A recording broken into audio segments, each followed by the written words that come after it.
नमस्कार, जय हिंद, भारत माता की जय। मैं सत्यम ठाकुर फिर से स्वागत करता हूं आप लोगों को दरोगा अड्डा पे।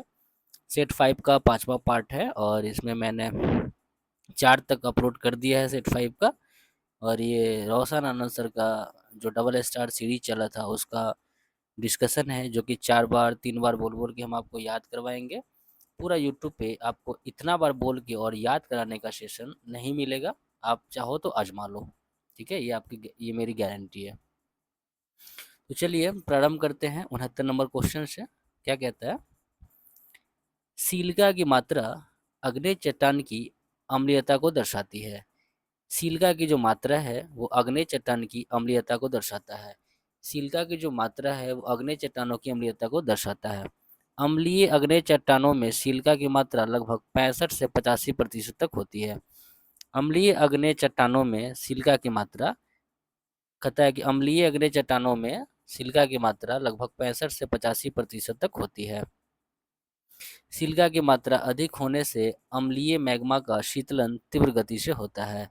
सिलिका की मात्रा अधिक होने से अम्लीय मैग्मा का शीतलन तीव्र गति से होता है। सिलिका की मात्रा अधिक होने से अम्लीय मैग्मा का शीतलन तीव्र गति से होता है। इसको दोस्तों आप याद रखेंगे। चलिए आगे है, आगे है दोस्तों कि इस प्रकार की चट्टानें अधिक अत्यधिक कठोर प्रकृति की होती है, जिसमें अपरदन की प्रक्रिया बहुत ही मंद गति से होती है, जैसे ग्रेनाइट। जो इस प्रकार की चट्टानें होती है वो अत्यधिक कठोर प्रकृति की होती है, जिसे अपरदन की प्रक्रिया बहुत मंद गति से होती है, जैसे ग्रेनाइट। अग्नि चट्टानों का निर्माण ज्वालामुखी से निकलने वाला लावा या मैग्मा के ठंडे होने से होता है। अग्नि चट्टानों का निर्माण ज्वालामुखी से निकलने वाले लावा या मैग्मा के ठंडा होने से होता है। अग्नि चट्टान का निर्माण ज्वालामुखी से निकलने वाले लावा या मैग्मा के ठंडा होने से होता है। पृथ्वी की उत्पत्ति के बाद सबसे पहले इन चट्टानों का निर्माण हुआ था। पृथ्वी की उत्पत्ति के बाद सबसे पहले अग्नि चट्टानों का निर्माण हुआ था, इसलिए इसे प्राथमिक चट्टानें या जनक चट्टान भी कहा जाता है। पृथ्वी की उत्पत्ति के बाद सबसे पहले ये अग्नि चट्टानों का ही निर्माण हुआ था, इसलिए इसे प्राथमिक चट्टान या जनक चट्टान दोस्तों कहते हैं। आगे कहता है कि अग्नि चट्टान कठोर व रवेदार होता है। इन चट्टानों में चुंबकीय लोहा, निकेल, तांबा, सीसा, जस्ता, क्रोमाइट, मैग्नीज, सोना तथा प्लेटिनम आदि बहुमूल्य खनिज पाए जाते हैं। एक बार फिर से देखिएगा। अग्नि चट्टान कठोर व रवेदार होता है। अग्नि चट्टान कठोर व रवेदार होता है। इन चट्टानों में मतलब अग्नि चट्टानों में चुंबकीय लोहा, निकेल, तांबा, सीसा, जस्ता, क्रोमाइट, मैग्नीज, सोना तथा प्लेटिनम आदि बहुमूल्य खनिज पाए जाते हैं। तो अग्नि चट्टानों में कौन कौन सा, इस चट्टानों में क्या क्या मिलता है? चुंबकीय लोहा, निकेल, तांबा, सीसा, जस्ता, क्रोमाइट, मैग्नीज, सोना तथा प्लेटिनम बहुमूल्य खनिज पाए जाते हैं। किसमें? अग्नि चट्टानों में। तो चुंबकीय लोहा कहाँ मिलता है? अग्नि चट्टानों में। निकेल कहाँ मिलेगा? अग्नि चट्टानों में। तांबा कहाँ मिलेगा? अग्नि चट्टानों में। सीसा कहाँ मिलेगा? अग्नि चट्टानों में। जस्ता अग्नि चट्टानों में। क्रोमाइट अग्नि चट्टानों में। मैग्नीज अग्नि चट्टानों में। सोना और प्लेटिनम अग्नि चट्टानों में मिलेगा। अग्नि चट्टान जीवाश्म रहित होते हैं। अग्नि चट्टान जीवाश्म रहित होते हैं। अग्नि चट्टान जीवाश्म रहित होते हैं। अग्नि चट्टान दोस्तों जीवाश्म रहित होते हैं। अग्नि चट्टान के उदाहरण हैं ग्रेनाइट, बेसाल्ट, डायोराइट, ग्रेवो, प्यूमिस, ड्यूनाइट, पेग्माटाइट। तो ग्रेनाइट किसका उदाहरण है? अग्नि चट्टान का उदाहरण है। ग्रेनाइट अग्नि चट्टान का उदाहरण है। ग्रेनाइट अग्नि चट्टान का उदाहरण है। बेसाल्ट अग्नि चट्टान का उदाहरण है। बेसाल्ट अग्नि चट्टान का उदाहरण है। बेसाल्ट अग्नि चट्टान का उदाहरण है। डायोराइट अग्नि चट्टान का उदाहरण है। डायोराइट अग्नि चट्टान का उदाहरण है। डायोराइट अग्नि चट्टानों का उदाहरण है। ग्रेबो अग्नि चट्टान का उदाहरण है। गैब्रो अग्नि चट्टानों का उदाहरण है। गैब्रो अग्नि चट्टानों का उदाहरण है। प्यूमिस अग्नि चट्टान का उदाहरण है। प्यूमिस अग्नि चट्टान का उदाहरण है। ड्यूनाइट अग्नि चट्टान का उदाहरण है। ड्यूनाइट अग्नि चट्टान का उदाहरण है। ड्यूनाइट अग्नि चट्टान का उदाहरण। पेग्माटाइट भी अग्नि चट्टानों का दोस्तों उदाहरण है। आगे देखिए अवसादी चट्टान के बारे में। विभिन्न आकार एवं प्रकार के अवसादों का परतों के रूप में जमाव होने से कालांतर में अवसादी चट्टान का निर्माण हुआ है। कहता है विभिन्न आकार एवं प्रकार के अवसादों का, विभिन्न आकार एवं प्रकार के अवसादों का परतों के रूप में जमाव होने से कालांतर में अवसादी चट्टान का निर्माण हुआ है। धरातल पर पाई जाने वाली अधिकांश चट्टानें अवसादी चट्टानें होती है। धरातल पर पाई जाने वाली अधिकांश चट्टानें अवसादी चट्टानें होती है। ये अवसादी चट्टानें संगठित, असंगठित अथवा ढीली किसी भी प्रकार की हो सकती है। जो अवसादी चट्टानें हैं संगठित भी हो सकती है, असंगठित भी हो सकती है, ढीली या किसी भी प्रकार की हो सकती है। ठीक है, इसको आप याद रखेंगे। थोड़ा इसको बड़ा करते हैं दोस्तों। अवसादी चट्टान के बारे में कह रहा है, कहता है कि अवसादी चट्टानों में दोस्तों, अवसादी चट्टानों में अवसादी चट्टानों में जीवाश्म अत्यधिक मात्रा में पाए जाते हैं। अवसादी चट्टानों में जीवाश्म अधिक मात्रा में पाया जाता है। अवसादी चट्टानों में जीवाश्म अधिक मात्रा में पाया जाता है। पृथ्वी के भूपृष्ठ के लगभग 75% भाग पर अवसादी चट्टानों का विस्तार पाया जाता है। पृथ्वी के भूपृष्ठ के लगभग 75% भाग पर अवसादी चट्टानों का विस्तार पाया जाता है, जबकि भूपृष्ठ की बनावट इसके केवल 5% योगदान है। क्योंकि भूपृष्ठ की बनावट में इसका केवल 5% का योगदान है। ठीक है, इसको आप याद रखिए। ग्लेशियर के अपरदन से भी अवसादी चट्टान बनती है। ग्लेशियर के अपरदन से भी अवसादी चट्टानें बनती है। हिमोड इसी तरह की चट्टानें हैं। हिमोड दोस्तों अवसादी चट्टान का उदाहरण है। हिमोड जो है अवसादी चट्टानों का उदाहरण है, इसको याद रखिएगा। जैसे बलुआ पत्थर अवसादी चट्टान है, चूना पत्थर अवसादी चट्टान का उदाहरण है, सेल अवसादी चट्टान है, सिल्क स्टोन अवसादी चट्टान है, कोयला अवसादी चट्टान है, जिप्सम अवसादी चट्टान है। बलुआ पत्थर किसका उदाहरण है? अवसादी चट्टान का। चूना पत्थर अवसादी चट्टान का, सेल अवसादी चट्टान का, सिल्क स्टोन अवसादी चट्टान का, कोयला अवसादी चट्टान का, जिप्सम अवसादी चट्टान का उदाहरण है। अगला है रूपांतरित या कायांतरित चट्टान। तो ये क्या है? अवसादी तथा अग्नेय चट्टानों पर अत्यधिक ताप एवं दाब तथा आयतन में परिवर्तन के कारण उनकी रासायनिक संरचना के साथ साथ उसकी मूल भौतिक विशेषता में भी परिवर्तन होता है। इसके द्वारा जो निर्मित चट्टान है उसको रूपांतरित चट्टान कहते हैं। फिर से समझिएगा, कहता है कि रूपांतरित या कायांतरित चट्टान क्या है। तो अवसादी तथा अग्नेय चट्टानों पर अत्यधिक ताप एवं दाब तथा आयतन में परिवर्तन के कारण उसकी रासायनिक संरचना के साथ साथ उसकी मूलभूत भौतिक विशेषता में भी परिवर्तन होता है। इस प्रक्रिया द्वारा निर्मित चट्टान को रूपांतरित चट्टान कहते हैं। समझ गया? आगे चलिए दोस्तों। स्लेट रूपांतरित चट्टान का उदाहरण है। फाइलाइट रूपांतरित चट्टान का उदाहरण है। नीस भी रूपांतरित चट्टान है। सिस्ट रूपांतरित चट्टान है। सरपेंटाइन रूपांतरित चट्टान है और संगमरमर रूपांतरित चट्टान है। ठीक है, तो स्लेट रूपांतरित हो गया, फाइलाइट रूपांतरित हो गया, नीस रूपांतरित है, सिस्ट भी रूपांतरित है, सरपेंटाइन रूपांतरित है, संगमरमर, ये सारे के सारे जो है दोस्तों रूपांतरित चट्टान का उदाहरण है। 70 नंबर क्वेश्चन देखेंगे। पहले वित्त आयोग के अध्यक्ष केसी नियोगी थे। पहले वित्त आयोग के अध्यक्ष केसी नियोगी थे। पहले वित्त आयोग के अध्यक्ष दोस्तों केसी नियोगी थे। तो पहला वित्त आयोग के अध्यक्ष केसी नियोगी कब? 1952 से 57। पहला वित्त आयोग के अध्यक्ष दोस्तों केसी नियोगी है, इसका समय अवधि है 1952 से 57। दूसरा के संथानम है। दूसरा वित्त आयोग के अध्यक्ष के संथानम है 1957 से 62। दूसरा के संथानम है 52 से 1957 से 62। तीसरा ए के चंद है 62 से 66। तीसरा ए के चंद है 62 से 66। तीसरा ए के चंद है 62 से 66। 12वां डॉक्टर सी रंगराजन है 2005 से 2010। ठीक है दोस्तों, 12वां सी रंगराजन है 2005 से 2010। 12वां सी रंगराजन है 2005 से 2010। 13वां विजय केलकर है 2010 से 2015। 13वां विजय केलकर है 2010 से 2015। 13वां डॉक्टर विजय केलकर है 2010 से 2015। दोस्तों 14वां कौन है सो देखिएगा। 14वां वाई वी रेड्डी है 2015 से 2020। 14वां वाई वी रेड्डी है वित्त आयोग के अध्यक्ष। 14वां आपका वाई वी रेड्डी है 2015 से 2020। 15वां एन के सिंह है 2021 से 26। 15वां एन के सिंह है 2025 से 2021 से 26। 15वां एन के सिंह है 2021 से 26। 15वां एन के सिंह है 2021 से 2026। 16वां अरविंद पनगडिया है 2026 से 2031। 16वां अरविंद पनगडिया है 2026 से 31 तक के लिए। 16वां दोस्तों अरविंद पनगडिया है वित्त आयोग के अध्यक्ष, जो 2026 से 31 तक के लिए है। ठीक है, अब आगे देखिएगा क्या कहता है। सरकार द्वारा 16वें वित्त आयोग का गठन 31 दिसंबर 2023 को किया गया। सरकार द्वारा 16वां वित्त आयोग का गठन 31 दिसंबर 2023 को किया गया। वित्त आयोग क्या है?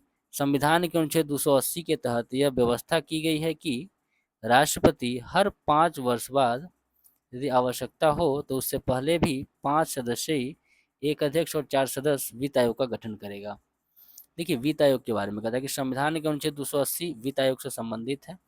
इसके तहत यह व्यवस्था किया गया है कि राष्ट्रपति हर 5 वर्ष बाद और आवश्यकता हो तो उससे पहले भी 5 सदस्य, मतलब वित्त आयोग में 5 सदस्य होते हैं, एक अध्यक्ष और 4 सदस्य, वित्त आयोग का गठन करेगा राष्ट्रपति। ठीक है, देखिए वित्त आयोग का मुख्य कार्य क्या है? वित्त आयोग का मुख्य कार्य मुख्य कार्य है कर राजस्व से प्राप्त होने वाले आय का विभाजन केंद्र एवं राज्य सरकारों तथा विभिन्न राज्यों के बीच किस प्रकार किया जाए इसकी सिफारिश करना।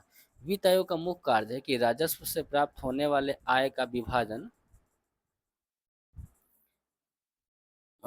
विभाजन केंद्र और राज्य सरकारों के बीच विभिन्न राज्यों के बीच किस प्रकार किया जाए उसकी सिफारिश करना है। इस प्रकार राज्यों में भी राज्य सरकार एवं स्थानीय शासन के मध्य राजस्व के वितरण के लिए प्रत्येक 5 वर्ष पर राज्यपाल द्वारा एक वित्त आयोग का गठन किया जाता है, अनुच्छेद 243 आई। देखिए राज्य का जो वित्त आयोग है दोस्तों 243 आई किससे संबंधित है? राज्य का वित्त आयोग जो संबंधित है वो अनुच्छेद 243 आई से संबंधित है। ठीक है, राज्य वित्त आयोग।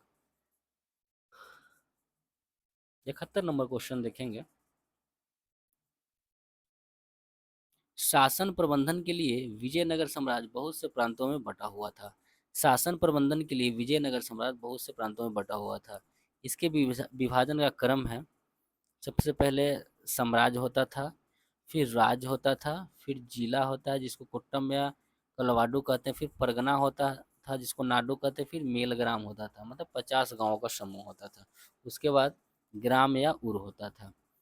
देखिए विजयनगर साम्राज्य के बारे में कहता है कि प्रांत का बंटवारा, विजयनगर साम्राज्य में प्रांत का बंटवारा किस प्रकार था। सबसे बड़ा साम्राज्य होता था, उसके बाद राज्य होता था जिसको मंडलम कहते हैं, राज्य होता था।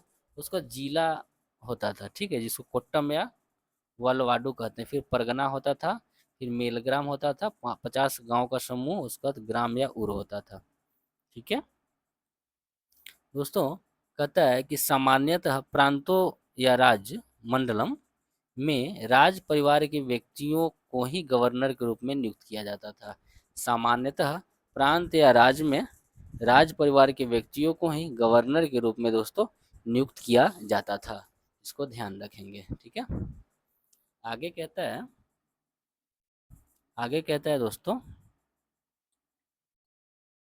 कि मंडलम या राज्य के गवर्नर को मंडलेश्वर या नायक कहा जाता था। मंडलम या राज्य के गवर्नर को मंडलेश्वर या नायक कहा जाता था। प्रशासन की सबसे छोटी इकाई उर या ग्राम होती थी। विजयनगर साम्राज्य में प्रशासन की सबसे छोटी इकाई उर या ग्राम होती थी। ठीक है, अगला क्वेश्चन है 72 नंबर देखेंगे। कहता है कि राज प्रथम का जो काल है वो 985 से 1014 ईस्वी। ठीक है, राज प्रथम का जो दोस्तों कार्यकाल है वो 985 से 1014 ईस्वी माना जाता है। राज प्रथम शैव धर्म का मतानुयायी था। राज प्रथम शैव धर्म का मतानुयायी था। इसने तंजौर में बृहदेश्वर मंदिर का निर्माण कराया था। किसने? राज प्रथम ने। तंजौर में बृहदेश्वर मंदिर का निर्माण कराया राज प्रथम ने, जिसे राजराजेश्वर या राज मंदिर भी कहा जाता है। ये तो आप जानते ही हैं, ज़्यादा सबको याद ही रहता है। देखिए राज प्रथम पहला चोल शासक था जिसने भूमि की पैमाइश कराई और पैमाइश के आधार पर कर निर्धारित किया। राज प्रथम पहला चोल शासक था जिसने भूमि की पैमाइश कराई और पैमाइश के आधार पर कर निर्धारित किया। ठीक है, तो राज प्रथम पहला चोल शासक था जिसने भूमि की पैमाइश कराया और पैमाइश के आधार पर कर निर्धारण किया। राजराज प्रथम ने पांड्य, चेर तथा सिंघल के त्रिसंगठन को पराजित किया। राजराज प्रथम ने पांड्य, चेर तथा सिंघल के त्रिसंगठन को पराजित किया है। राजराज प्रथम ने पांड्य, चेर तथा सिंघल श्रीलंका के त्रिसंगठन को पराजित किया है। ठीक है, आगे बढ़ते हैं। राजराज प्रथम ने श्रीलंका माने सिंघल के शासक महेंद्र पंचम को पराजित कर सिंघल की उत्तरी क्षेत्र जीतकर वहां मुंडी चोल मंडपम की स्थापना किया और मुंडी चोल देव की उपाधि धारण किया। देखिएगा क्या कहता है कि श्रीलंका के शासक महेंद्र पंचम को पराजित कर दिया राजराज प्रथम ने श्रीलंका के शासक महेंद्र पंचम को पराजित कर दिया और सिंघल का उत्तरी क्षेत्र जीतकर वहां मुंडी चोल मंडलम की स्थापना किया और मुंडी चोल देव की उपाधि धारण किया। कौन? राजराज प्रथम। अब विजयालय को देखिए। विजयालय चोल साम्राज्य की स्थापना किया तथा 815 ईस्वी में मुत्रैयार से तंजौर छीनकर उस पर अपना अधिकार कर लिया तथा नरकेसरी की उपाधि धारण किया। समझिएगा विजयालय के बारे में। विजयालय इसने चोल साम्राज्य की स्थापना किया तथा 815 ईस्वी में मुत्रैयार से तंजौर को छीन लिया, उस पर अपना अधिकार कर लिया तथा नरकेसरी की उपाधि धारण किया। विजयालय, ठीक है। एक बार फिर देखेंगे। विजयालय चोल साम्राज्य की स्थापना करता है विजयालय तथा 815 ईस्वी में मुत्रैयार से तंजौर छीन लिया और उस पर अपना अधिकार कर लिया तथा नरकेसरी की उपाधि धारण किया। राजेंद्र प्रथम के बारे में जानेंगे। 1012 से 1044 तक शासन करता है। कौन? राजेंद्र प्रथम।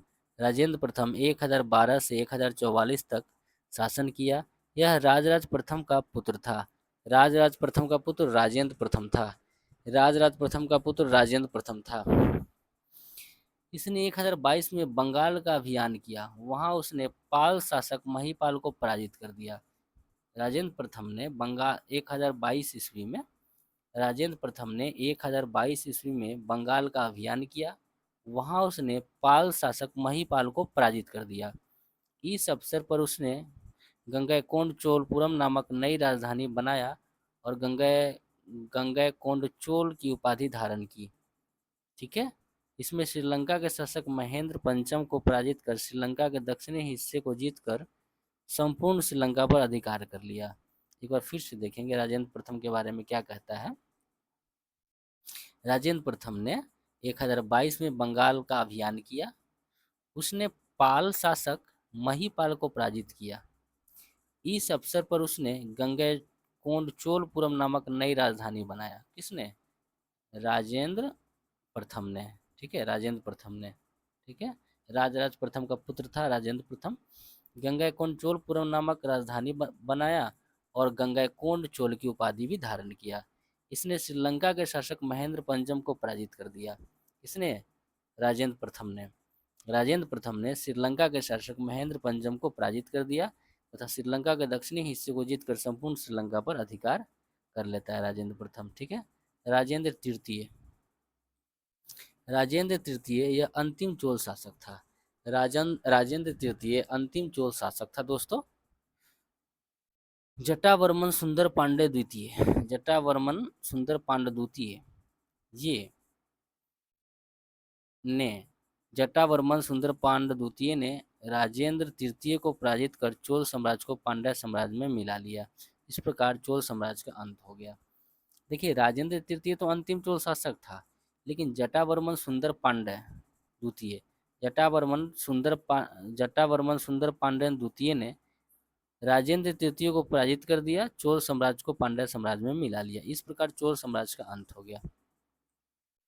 चलिए अगला देखेंगे। करंट अफेयर है, इसको छोड़ देंगे। ठीक है। इसरो की स्थापना देख लेते हैं। इसरो की स्थापना दोस्तों 15 अगस्त 1969 को होता है। इसरो की स्थापना 15 अगस्त 1969 को होता है। इसरो की स्थापना 15 अगस्त 1969 को होता है। ठीक है। और इसरो का वर्तमान अध्यक्ष डॉक्टर वी नारायणन है। समय के साथ ही बदलते रहता है, इसको ध्यान से देखेंगे। 74 नंबर क्वेश्चन। त्वरण का दोस्तों एसआई मात्रक मीटर प्रति सेकंड स्क्वायर होता है। त्वरण का एसआई मात्रक मीटर प्रति सेकंड स्क्वायर होता है। बल का न्यूटन होता है। कृति कार्य का जूल होता है और आवेग का न्यूटन सेकंड होता है। आवेग का मात्रक न्यूटन सेकंड। आवेग का दोस्तों मात्रक न्यूटन सेकंड होता है। आवेग का मात्रक न्यूटन सेकंड होता है। ठीक है, इसको ध्यान से देखेंगे। थोड़ा सा छोटा कर लीजिए। हाँ, कहता है दोस्तों कि कुछ महत्वपूर्ण परीक्षा उपयोगी भौतिक राशियां हैं, इसको ध्यान देंगे। आवेग का एसआई मात्रक न्यूटन सेकेंड होता है। आवेग का न्यूटन सेकेंड होता है। आवेग का न्यूटन सेकेंड होता है। आवेग का न्यूटन सेकेंड होता है। आवेग का न्यूटन सेकेंड होता है। आवृत्ति का हर्ज होता है, जानते हैं। कार्य ऊष्मा ऊर्जा की मात्रा जूल होती है। कार्य ऊर्जा ऊष्मा की मात्रा जूल होती है। ऊर्जा और ऊष्मा, कार्य ऊर्जा और ऊष्मा तीनों की मात्रा जूल होती है। कार्य का भी जूल, ऊर्जा का भी जूल, ऊष्मा का भी जूल होता है। दाब या प्रतिबल का पास्कल होता है। दाब या प्रतिबल का पास्कल होता है, ये आप जानते ही हैं। शक्ति और विकिरण फ्लक्स का वाट होता है। शक्ति का भी वाट होता है, विकिरण फ्लक्स का भी वाट होता है। शक्ति का ऐसे मात्रक वाट होता है और विकिरण फ्लक्स का भी वाट होता है। शक्ति का मात्रक भी वाट होता है और विकिरण फ्लक्स का भी वाट होता है। विद्युत आवेश का कूलम्ब होता है। विद्युत आवेश का ऐसे मात्रक कूलम्ब होता है। विद्युत आवेश का ऐसे मात्रक कूलम्ब होता है। विद्युत विभव का वोल्ट होता है। विभवांतर का भी वोल्ट होता है। विद्युत वाहक बल का भी वोल्ट होता है। तो विद्युत विभव का वोल्ट होगा, विभवांतर का भी वोल्ट होगा और विद्युत वाहक बल का भी वोल्ट होता है। धारिता का ऐसे मात्रक फैराडे होता है। धारिता का फैराडे होता है। विद्युत प्रतिरोध का ओम होता है। विद्युत प्रतिरोध का ओम होता है। ठीक है, चलिए। चुंबकीय अभिवाह का वेबर होता है, माने चुंबकीय फ्लक्स वेबर होता है। चुंबकीय विवाह का वेबर होता है। विद्युत चालकता का सीमेंस होता है। विद्युत चालकता का मात्रक सीमेंस होता है। विद्युत चालकता का मात्रक सीमेंस होता है। विद्युत चालकता का मात्रक सीमेंस होता है। प्रेरकत्व का हेनरी होता है। प्रेरकत्व का हेनरी होता है। प्रेरकत्व का ऐसे मात्रक हेनरी होता है। विद्युत क्षेत्र और चुंबकीय प्रेरण का टेस्ला होता है। विद्युत क्षेत्र का टेस्ला होता है। विद्युत क्षेत्र का टेस्ला होता है। चुंबकीय प्रेरण का भी टेस्ला होता है। ज्योति फ्लक्स का दोस्तों ल्यूमेन होता है और दीप शक्ति का भी ल्यूमेन होता है। ज्योति फ्लक्स का ल्यूमेन होता है और दीप का भी दोस्तों ल्यूमेन होता है। दीप शक्ति का, ज्योति फ्लक्स का ल्यूमेन होता है। दीप शक्ति का भी ल्यूमेन होता है। प्रतिदीप्त घनत्व का लक्ष्य होता है। प्रतिदीप्त घनत्व का मात्रक लक्ष्य होता है। प्रतिदीप्त घनत्व का मात्रक लक्ष्य होता है। ठीक है, आगे देखेंगे। विद्युत धारा का घनत्व दोस्तों, ये तो आप जानते हैं, एम्पियर प्रति वर्ग मीटर होता है। विद्युत धारा का घनत्व एम्पियर प्रति वर्ग मीटर होता है। विद्युत धारा का घनत्व एम्पियर प्रति वर्ग मीटर होता है। विशिष्ट आयतन का मात्रक घन मीटर या प्रति किलोग्राम होता है। विशिष्ट आयतन का घन मीटर या प्रति किलोग्राम होता है। विशिष्ट आयतन का घन मीटर या प्रति किलोग्राम होता है। पदार्थ की मात्रा का मोल होता है। आयतन का घन मीटर होता है। कोणीय वेग का रेडियन प्रति सेकंड होता है। कोणीय वेग का रेडियन प्रति सेकंड होता है। कोणीय वेग का रेडियन प्रति सेकंड होता है। कोणीय त्वरण का रेडियन प्रति वर्ग सेकंड होता है। इसका भी कोणीय वेग का भी रेडियन प्रति सेकंड। कोणीय वेग का दोस्तों देखिए, समझिएगा क्या कहता है यहाँ पे। कोणीय वेग का हो जाएगा रेडियन प्रति सेकंड और कोणीय त्वरण का रेडियन प्रति वर्ग सेकंड। तो कोणीय वेग का रेडियन प्रति सेकंड और कोणीय त्वरण का रेडियन प्रति वर्ग सेकंड। एक बार फिर से देखेंगे, एक बार फिर से देखेंगे। आवेग का न्यूटन प्रति सेकंड, आवेग का न्यूटन प्रति सेकंड, आवेग का न्यूटन प्रति सेकंड। आवृत्ति का हर्ज, आवृत्ति का हर्ज, आवृत्ति का हर्ज। कार्य ऊर्जा और ऊष्मा का जूल, कार्य ऊर्जा और ऊष्मा का जूल। दाब प्रतिबल का पास्कल, दाब प्रतिबल का पास्कल। शक्ति विकिरण फ्लक्स का वाट, शक्ति विकिरण फ्लक्स का वाट। विद्युत आवेश का कूलॉम्ब, विद्युत आवेश का कूलॉम्ब, विद्युत आवेश का कूलॉम्ब। विद्युत विभव, विभवांतर, विद्युत वाहक बल का वोल्ट। विद्युत विभव, विभवांतर, विद्युत वाहक बल का वोल्ट। धारिता का फैराडे, धारिता का फैराडे, धारिता का फैराडे। विद्युत प्रतिरोध का ओम। चुंबकीय विवाह का वेबर, चुंबकीय विवाह का वेबर। विद्युत चालकता का सीमेंस, विद्युत चालकता का सीमेंस। प्रेरकत्व का हेनरी, प्रेरकत्व का हेनरी, प्रेरकत्व का हेनरी, प्रेरकत्व का हेनरी। उसके बाद चुंबकीय क्षेत्र और चुंबकीय प्रेरण का टेस्ला होता है। चुंबकीय क्षेत्र और चुंबकीय प्रेरण का टेस्ला होता है। चुंबकीय क्षेत्र और चुंबकीय प्रेरण का टेस्ला होता है। ज्योति फ्लक्स और ज्योति शक्ति का ल्यूमेन होता है। ज्योति फ्लक्स और ज्योति फ्लक्स और दीप शक्ति का ल्यूमेन होता है। ज्योति फ्लक्स और दीप दीप शक्ति का ल्यूमेन होता है। दीप शक्ति का ल्यूमेन होता है। दीप शक्ति का ल्यूमेन प्रतिदीप्त घनत्व का लक्ष्य होता है। प्रदीप्त घनत्व का लक्ष्य होता है। प्रदीप्त घनत्व का लक्ष्य होता है। प्रदीप्त घनत्व का लक्ष्य होता है। विद्युत धारा का घनत्व एम्पियर प्रति वर्ग मीटर होता है। विद्युत धारा का घनत्व एम्पियर प्रति वर्ग मीटर होता है। विद्युत धारा का घनत्व एम्पियर प्रति वर्ग मीटर होता है। विशिष्ट आयतन का घन मीटर प्रति किलोग्राम होता है। विशिष्ट आयतन का घन मीटर प्रति किलोग्राम होता है। पदार्थ की मात्रा या सांद्रता का मोल प्रति लीटर होता है दोस्तों। ठीक है। आयतन का दोस्तों, आयतन का हो जाएगा आपका घन मीटर। आयतन का घन मीटर कोणीय वेग का रेडियन प्रति सेकेंड और कोणीय त्वरण का रेडियन प्रति वर्ग सेकेंड होता है, इसको ध्यान रखेंगे। द्रव्यमान, तापमान तथा ऊर्जा ये सब अदिश राशि है। द्रव्यमान, तापमान तथा ऊर्जा अदिश राशि है दोस्तों। बहुत थक गए हैं लेकिन फिर भी छोड़ेंगे नहीं। देखिए क्या है कि सदिश क्या है, समझिएगा। सदिश के बारे में कह रहा है। स्केलर सदिश वैसी भौतिक राशि जिसमें केवल परिमाण हो और दिशा नहीं हो, परंतु दिशा भी हो सकता है लेकिन आवश्यक नहीं है। ठीक है, वो अदिश राशि, जैसे द्रव्यमान, समय, विद्युत धारा, ये सारे के सारे अदिश राशि हैं। यह साधारण बीजगणित योग के नियम का पालन करती है। जो अदिश राशि है वह साधारण बीजगणित योग के नियम का पालन करती है। ठीक है, आगे देखेंगे दोस्तों। रात का 3 बज रहा है अभी। ठीक है, नोट में देखेंगे। आपके लिए हम इतना मेहनत कर रहे हैं, आपको भी चाहिए कि कुछ थोड़ा सा हेल्प करें। चलिए, नोट में है कि विद्युत धारा में परिमाण के साथ साथ दिशा भी होता है। विद्युत धारा में परिमाण के साथ दिशा भी होता है, फिर भी यह अदिश राशि है क्योंकि यह सदिश के योग का नियम का पालन नहीं करता है। विद्युत धारा में परिमाण के साथ दिशा भी होता है, फिर भी यह अदिश राशि है।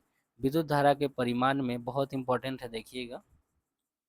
विद्युत धारा के परिमाण में विद्युत धारा में परिमाण के साथ साथ दिशा भी होता है, फिर भी यह अदिश राशि है क्योंकि यह सदिश के योग का नियम का पालन नहीं करता है। अब सदिश राशि को दोस्तों देखेंगे क्या कह रहा है। सदिश वैसी भौतिक राशि जिसमें परिणाम के साथ परिमाण के साथ दिशा हो, सदिश राशि कहलाता है। सदिश राशि के उदाहरण है बल सदिश राशि है, विस्थापन भी सदिश राशि है, वेग भी सदिश राशि है, बल आघूर्ण सदिश राशि है, संवेग सदिश राशि है और आवेग भी सदिश राशि है, भार भी सदिश राशि है और त्वरण भी सदिश राशि है। तो हमने क्या क्या देखा दोस्तों। बल सदिश राशि है, विस्थापन सदिश राशि है, वेग सदिश राशि है, बल आघूर्ण भी सदिश राशि है, संवेग सदिश राशि है, आवेग भी सदिश राशि है, भार भी सदिश राशि है और त्वरण भी दोस्तों सदिश राशि है। चलिए, कहता है गुरुत्वाकर्षण बल के बारे में। गुरुत्वाकर्षण बल, अपकेंद्रीय बल, अभिकेंद्रीय बल, ससंजक बल, असंजक बल सब सदिश राशि है। गुरुत्वाकर्षण बल सदिश राशि है, अपकेंद्रीय बल सदिश राशि है, अभिकेंद्रीय बल सदिश राशि है, असंजक बल सदिश राशि है और ससंजक बल, ये सारे के सारे सदिश राशि है। तो गुरुत्वाकर्षण बल, अपकेंद्रीय बल, अभिकेंद्रीय बल, ससंजक बल और असंजक बल सब के सब दोस्तों सदिश राशि है। विद्युत वाहक बल अदिश राशि है। ऊर्जा, विद्युत वाहक बल मतलब ऊर्जा अदिश राशि है। विद्युत वाहक बल अर्थात ऊर्जा एक अदिश राशि है। विद्युतीय क्षेत्र, चुंबकीय क्षेत्र, विद्युतीय द्विध्रुव आघूर्ण, चुंबकीय द्विध्रुव आघूर्ण, विद्युत धारा घनत्व, विद्युत तीव्रता, ये सभी सदिश राशि है। समझिएगा फिर से, यही से पूछता है। विद्युतीय क्षेत्र सदिश राशि है, चुंबकीय क्षेत्र सदिश राशि है, विद्युतीय द्विध्रुव आघूर्ण भी सदिश राशि है, चुंबकीय द्विध्रुव आघूर्ण भी सदिश राशि, विद्युत धारा घनत्व भी सदिश राशि, विद्युत तीव्रता, ये सारे के सारे सदिश है। तो दोस्तों इम्पोर्टेंट क्या क्या है सो थोड़ा सा देखेंगे यहाँ पे, यहाँ से फिर से देखेंगे। गुरुत्वाकर्षण बल सदिश राशि है, अपकेंद्रीय बल सदिश राशि है, अभिकेंद्रीय बल सदिश राशि है, असंजक और ससंजक बल सदिश राशि है।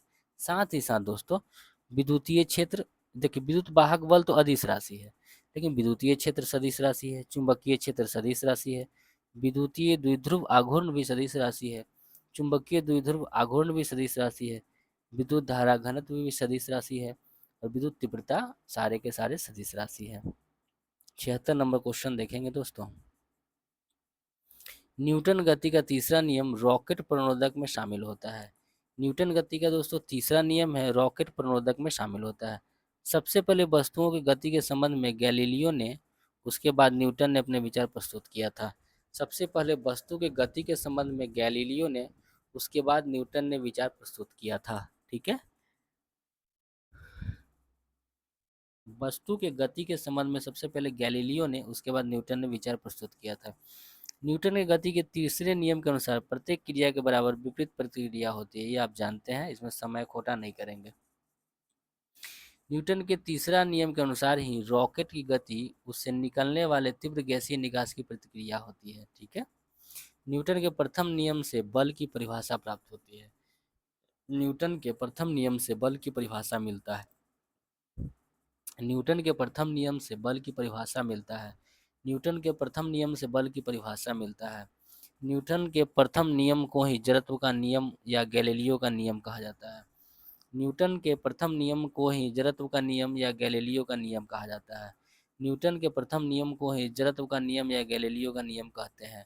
न्यूटन के दूसरे नियम से बल का व्यंजक प्राप्त होता है। न्यूटन के दूसरा नियम से बल का व्यंजक प्राप्त होता है। न्यूटन के दूसरा नियम से बल का व्यंजक प्राप्त होता है। न्यूटन का दूसरा नियम से बल का व्यंजक प्राप्त होता है। न्यूटन के तीसरा नियम से बल की प्रकृति का पता चलता है। न्यूटन के तीसरा नियम से बल की प्रकृति का पता चलता है। न्यूटन के तीसरा नियम से बल की प्रकृति का पता चलता है। न्यूटन के तीसरा नियम से बल की प्रकृति का पता चलता है। न्यूटन के दूसरे और तीसरे नियम से सम्मिलित प्रभावों से संवेग संरक्षण का नियम प्राप्त होता है। न्यूटन के दूसरा और तीसरा नियम के सम्मिलित प्रभाव से संवेग संरक्षण के नियम का प्राप्ति होती है। न्यूटन के दूसरा और तीसरे नियम से सम्मिलित प्रभाव से संवेग संरक्षण का नियम प्राप्त होता है। संवेग गति की मात्रा को बताता है। संवेग गति की मात्रा को बताता है। संवेग गति की मात्रा को दोस्तों बताता है। ठीक है, संवेग जो है द्रव्यमान और वेग के गुणनफल होता है। संवेग जो है द्रव्यमान और वेग के गुणनफल होता है। इसी बराबर P बराबर m गुना v। संवेग जो है दोस्तों द्रव्यमान तथा वेग का गुणनफल होता है। संवेग द्रव्यमान तथा वेग का गुणनफल होता है। संवेग में परिवर्तन की दर को बल कहते हैं। ये तो आप जानते हैं कि संवेग में परिवर्तन की दर को बल बल कहते हैं। संवेग में परिवर्तन को आवेग कहते हैं। संवेग में जो परिवर्तन होता है उसको आवेग कहते हैं, लेकिन संवेग में परिवर्तन की दर को बल कहते हैं। संवेग में परिवर्तन की दर को बल कहते हैं और संवेग में परिवर्तन को आवेग कहते हैं। 77 नंबर क्वेश्चन देखेंगे। 10वीं अनुसूची के तहत किसी संसद सदस्य की निरर्हता के प्रश्न का निपटारा लोकसभा अध्यक्ष करता है। 10वीं अनुसूची के तहत किसी संसद सदस्य की निरर्हता के प्रश्न का निपटारा लोकसभा अध्यक्ष करता है। 10वीं अनुसूची का संबंध दल बदल से है। दल बदल विरोध कानूनी 52वीं संविधान संशोधन अधिनियम 1985 के द्वारा पारित किया गया था। दल बदल विरोधी कानून 52वां संविधान संशोधन अधिनियम 1985 के द्वारा पारित किया गया था। दल बदल विरोधी कानून 52वां संविधान संशोधन अधिनियम 1985 के द्वारा दोस्तों पारित किया गया था। इसको याद रखिएगा।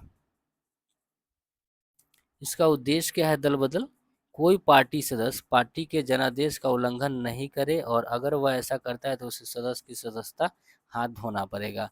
यह कानून संसद और राज्य विधानसभाओं दोनों पर लागू होता है। ठीक है, संसद और राज्य विधानसभा दोनों पर लागू होता है। दल बदल के कारण उत्पन्न अयोग्यता से संबंधित किसी प्रश्न का निर्णय सदन के पीठासीन अधिकारी द्वारा किया जाता है। ठीक है, ये आप जानते हैं। योग्यता का आधार देखिए, यदि निर्वाचित सदस्य स्वेच्छा से किसी राजनीतिक दल का त्याग करे, आधार क्या है अयोग्यता का आधार? यदि निर्वाचित सदस्य स्वेच्छा से किसी राजनीतिक दल का त्याग करे, यदि वो अपने राजनीतिक दल द्वारा जारी निर्देश के विपरीत सदन में मतदान करता है या मतदान की अनुपस्थिति रहता है, तो यह भी अयोग्यता का आधार माना जाता है। यदि कोई स्वतंत्र रूप से निर्वाचित सदस्य किसी पार्टी में शामिल हो जाता है तो अयोग्य हो जाएगा। ठीक है, अपवाद में देखिएगा, किसी राजनीतिक दल के 2/3 विधायक किसी किसी अन्य दल में विलय का निर्णय लेता है। किसी राजनीतिक दल के 2/3 विधायक किसी अन्य दल में विलय का निर्णय लेता है।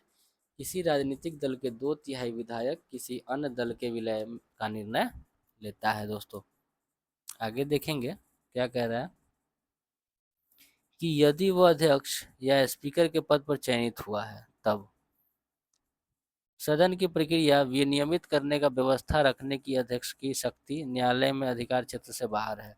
सदन की प्रक्रिया विनियमित करने या व्यवस्था रखने की अध्यक्ष की शक्ति न्यायालय के अधिकार क्षेत्र से बाहर है दोस्तों। 78 नंबर क्वेश्चन देखेंगे, राज्यपाल से संबंधित है। राज्यपाल की नियुक्ति भारतीय संविधान की एकात्मक विशेषता है। राज्यपाल की नियुक्ति भारतीय संविधान की एकात्मक विशेषता है। भारत की संघीय व्यवस्था कनाडाई मॉडल पर आधारित है। मतलब भारत की संघीय व्यवस्था कनाडा के मॉडल पर आधारित है। भारत की संघीय व्यवस्था कनाडा के मॉडल पर आधारित है।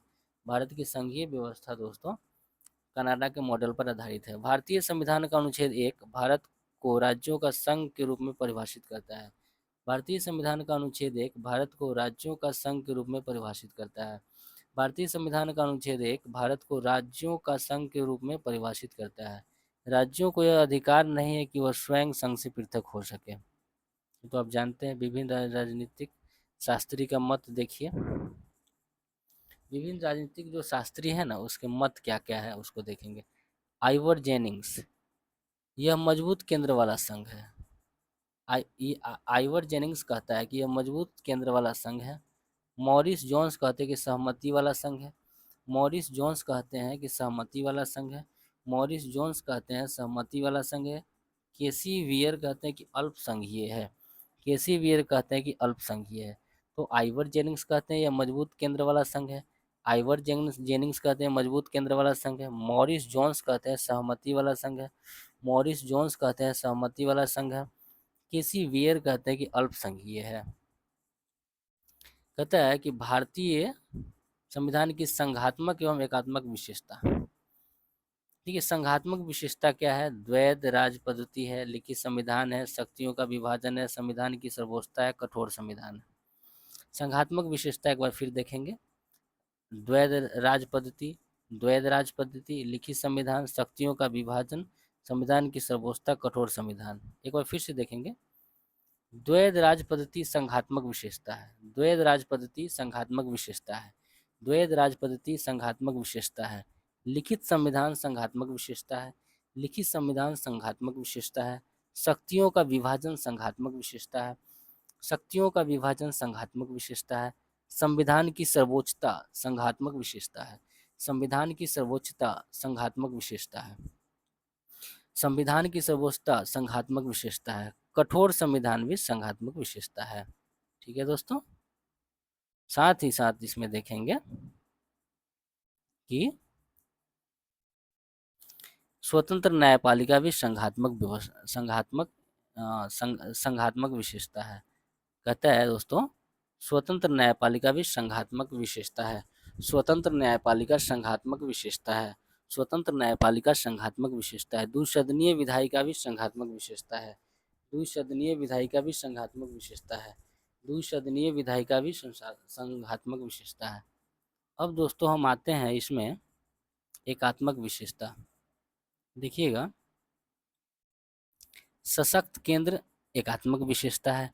सशक्त केंद्र एकात्मक विशेषता है। राज अनस्वर नहीं एकात्मक विशेषता है। राज अनस्वर नहीं एकात्मक विशेषता है। एकल संविधान एकात्मक विशेषता है। संविधान का लचीलापन एकात्मक विशेषता है। ठीक है, साथ ही साथ राज्य प्रतिनिधित्व में समानता एकात्मक विशेषता है। राज्य प्रतिनिधित्व में समानता का अभाव एकात्मक विशेषता है। साथ ही साथ दोस्तों यहाँ देखेंगे आपात उपबंध एकात्मक विशेषता है। आपात उपबंध एकात्मक विशेषता है। एकल नागरिकता एकात्मक विशेषता है। एकीकृत न्यायपालिका एकात्मक विशेषता है। एकीकृत न्यायपालिका एकात्मक विशेषता है। अखिल भारतीय सेवा एकात्मक विशेषता है। अखिल भारतीय सेवा एकात्मक विशेषता है। एकीकृत लेखा जांच समिति एकात्मक विशेषता है। एकीकृत लेखा जांच समिति एकात्मक विशेषता है। राज्यपाल की नियुक्ति एकात्मक विशेषता है। राज्यपाल की नियुक्ति एकात्मक विशेषता है। एकीकृत निर्वाचन प्रणाली एकात्मक विशेषता है। एकीकृत निर्वाचन प्रणाली एकात्मक विशेषता है। राज्यों के विधेयकों पर वीटो एकात्मक विशेषता है। राज्यों के विधेयकों पर वीटो एकात्मक विशेषता है। तो इतना चीज दोस्तों याद रखिएगा। 79 में है, देखेंगे क्या कहता है। ये दोस्तों करंट अफेयर। आप सिर्फ राजधानी याद रखेंगे इसका, आप सिर्फ इसका राजधानी और मुद्रा याद रखें। ऑस्ट्रिया की राजधानी वियना है और मुद्रा यूरो है। ऑस्ट्रिया की राजधानी वियना है, राजधानी यूरो है। ऑस्ट्रिया की राजधानी वियना है, राजधानी यूरो है। जर्मनी की राजधानी बर्लिन है और मुद्रा यूरो है। जर्मनी की राजधानी बर्लिन है और इसका मुद्रा यूरो है। दोस्तों, आयरलैंड की राजधानी डबलिन है और इसकी मुद्रा यूरो है। आयरलैंड की राजधानी डबलिन है और इसका दोस्तों जो मुद्रा है वो यूरो है। थाईलैंड की राजधानी बैंकॉक है और इसका राजधानी दोस्तों थाई या बाहत है। थाईलैंड की राजधानी बैंकॉक है और इसकी मुद्रा थाई या बाहत है। 80 नंबर क्वेश्चन क्या कहता है कि भारत सरकार ने 23 सितंबर को प्रतिवर्ष आयुर्वेद दिवस मनाने की तिथि निश्चित किया है। भारत सरकार ने 23 सितंबर को प्रतिवर्ष आयुर्वेद दिवस मनाने की तिथि निश्चित किया है। भारत सरकार ने 23 सितंबर को प्रतिवर्ष आयुर्वेद दिवस मनाने की तिथि निश्चित किया है। ठीक है। साथ ही साथ पूर्व के वर्षों में आयुर्वेद दिवस प्रतिवर्ष धनतेरस के दिन मनाया जाता था, जिस कारण इसकी कोई तिथि निश्चित नहीं थी। पूर्व के वर्षों में आयुर्वेद दिवस प्रतिवर्ष धनतेरस के दिन मनाते थे, इसकी तिथि नहीं थी, लेकिन 23 सितंबर को हम आयुर्वेद दिवस मनाते हैं। आयुर्वेद दिवस 23 सितंबर, आयुर्वेद दिवस 23 सितंबर, आयुर्वेद दिवस 23 सितंबर। इसको छोटा कर लेते हैं दोस्तों, अब ये खत्म होने वाला है। चलिए, कहता है यहाँ पे कि इस स्थिति में परिवर्तन करते हुए आयुर्वेद दिवस 23 सितंबर का दिन निश्चित कर दिया गया है। अब कुछ दिवस से इसको याद करेंगे। अंतर्राष्ट्रीय जैव विविधता दिवस 22 मई को। अंतर्राष्ट्रीय जैव विविधता दिवस 22 मई को। विश्व कछुआ दिवस 23 मई को। विश्व कछुआ दिवस 23 मई को। विश्व कछुआ दिवस 23 मई को। जन औषधि दिवस 7 मार्च को। जन औषधि दिवस 7 मार्च को। जन औषधि दिवस 7 मार्च को। विश्व प्रेस स्वतंत्रता दिवस 3 मई को। विश्व प्रेस स्वतंत्रता दिवस 3 मई को। इसमें से क्वेश्चन रहता है दोस्तों, तो विश्व प्रेस स्वतंत्रता दिवस 3 मई को। विश्व प्रेस स्वतंत्रता दिवस 3 मई को। अंतर्राष्ट्रीय योग दिवस 21 जून को आप लोग जानते हैं। संविधान हत्या दिवस 25 जून को मनाते हैं। एक बार फिर इसको देखेंगे दोस्तों। अंतर्राष्ट्रीय जैव विविधता दिवस 22 मई को। अंतर्राष्ट्रीय जैव विविधता दिवस 22 मई को। विश्व कछुआ दिवस 23 मई को। विश्व कछुआ दिवस 23 मई को। जन औषधि दिवस 7 मार्च को। जन औषधि दिवस 7 मार्च को। विश्व प्रेस स्वतंत्रता दिवस 3 मई को। विश्व प्रेस स्वतंत्रता दिवस 3 मई को। विश्व प्रेस स्वतंत्रता दिवस 3 मई को। अंतर्राष्ट्रीय योग दिवस 21 जून को। संविधान हत्या दिवस 25 जून को। संविधान हत्या दिवस 25 जून को।